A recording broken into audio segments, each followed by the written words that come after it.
Hello दोस्तों, नमस्कार। आपका स्वागत है अपने YouTube channel digital Lilladher story में। अगर आप हमारे चैनल पर पहली बार आए हो तो चैनल को सब्सक्राइब कर लेना और एक लाइक जरूर कर देना। अगर इस वीडियो को फेसबुक पर देख रहे हो तो अजय पातिल पेज को भी फॉलो कर लेना। तो चलो कहानी सुनते हैं। एक बार की बात है, एक गांव में एक लड़की रहती थी जिसका नाम दारवणी था। दारवणी एक बहुत ही अच्छी लड़की थी, लेकिन वह बहुत ही डरपोक भी थी। वह अंधेरे से बहुत डरती थी। एक दिन दारवणी अपने घर के पास एक पेड़ के नीचे बैठी थी। अचानक उसे एक भयानक आवाज सुनाई दी। दारवणी बहुत डर गई। वह पेड़ से उतरकर भागने लगी। दारवणी भागते भागते एक अंधेरी जगह पर पहुंच गई। वह वहां रुक गई और रोने लगी। उसे बहुत डर लग रहा था।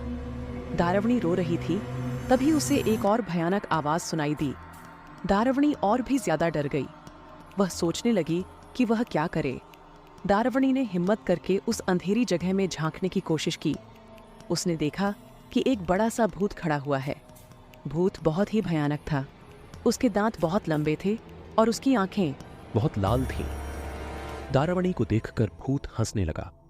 उसने कहा, तुम बहुत ही डरपोक लड़की हो। दारवणी ने कहा, मैं डरपोक नहीं हूं, मैं बस अंधेरे से डरती हूं। भूत ने कहा, अगर तुम डरपोक नहीं हो तो मुझे यह बताओ कि तुम यहां अकेली क्यों बैठी थीं? दारवणी ने कहा, मैं अपनी छोटी बहन की तलाश में थी, वह यहां कहीं खो गई है।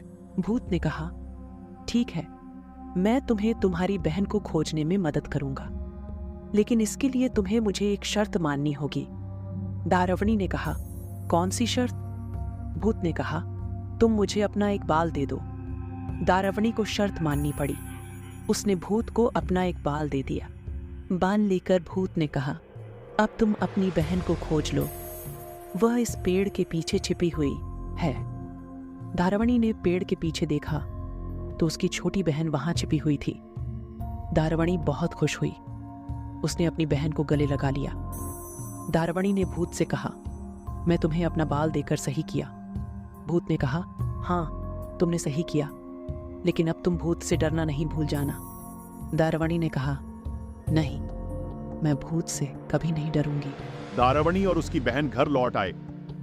दारवणी को अब अंधेरे से नहीं डर लगता था। वह अब एक बहादुर लड़की बन गई थी। दारवणी की कहानी हमें यह सिखाती है कि हमें डरपोक नहीं होना चाहिए। हमें अपनी डर को दूर करना चाहिए।